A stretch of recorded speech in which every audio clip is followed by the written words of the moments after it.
নমস্কাৰ বন্ধু বান্ধৱীসকল, পুনৰ নতুন এটা ভিডিঅ'লৈ আপোনালোক সকলোকে স্বাগতম জনাইছোঁ। বন্ধু বান্ধৱীসকল, আজি মই মুৰ্গীবোৰ গোটাই যিখিনি আপোনালোকে চাই আছে, এই মুৰ্গীখিনি গোটাই বিক্ৰী কৰি দিলোঁ।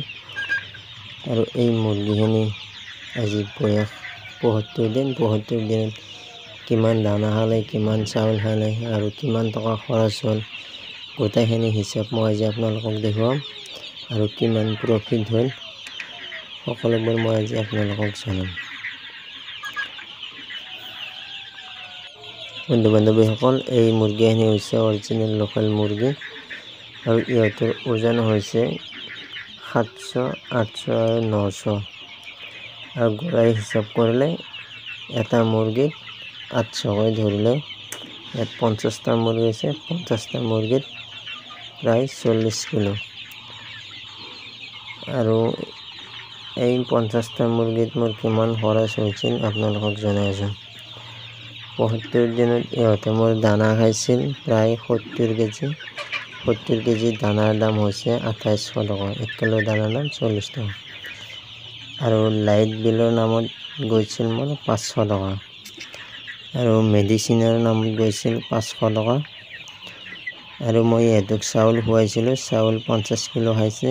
চাউল 50 কিলোৰ দাম হৈছে 1000 টকা। আৰু ইহঁতক মই ধানৰ মল দিছিলোঁ 20 কেজি। 20 কেজি ধানৰ মলৰ দাম হৈছে 200 টকা।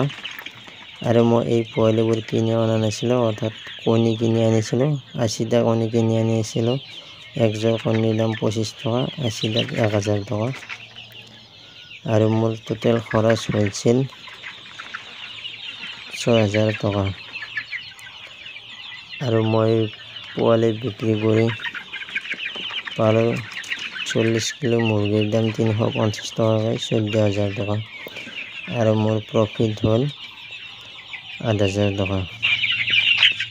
বন্ধু বান্ধৱীসকল, ৭৫ দিনত যদি 8,000 টকা লাভ হয় 50টা মুৰ্গীত, তেনেহ'লে 100 মুৰ্গী পুহিলে 16,000 টকা লাভ। অৰ্থাৎ ৭৫ দিনত আঢ়ৈ মাহ মোটামুটি 6,000 মানকৈ পৰে মান্থলি।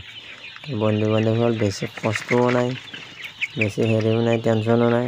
গতিকে বন্ধু বান্ধৱীসকল, এনে বেকাৰ ঘূৰি থাকি বহি থাকি লাভ নাই। এনেকৈ সৰু সুৰাকৈ এখন আপোনালোকে ফাৰ্ম কৰিব পাৰে। এই ফাৰ্মখনৰ যোগেৰে আপোনালোকৰ পৰিয়ালটো পুহিব পাৰে। গতিকে এই ভিডিঅ'টো চাই বন্ধু বান্ধৱীসকল কেনেকুৱা পালে কমেণ্ট কৰি জনাব। আৰু মোৰ প্ৰফিটখিনি ভাল হৈছে নে বেয়া হৈছে আপোনালোকে জনাব। আৰু যোনে যোনে চেনেলটোত প্ৰথমবাৰ আহিছে, এই চেনেলটো ছাবস্ক্ৰাইব কৰিব। Thank U.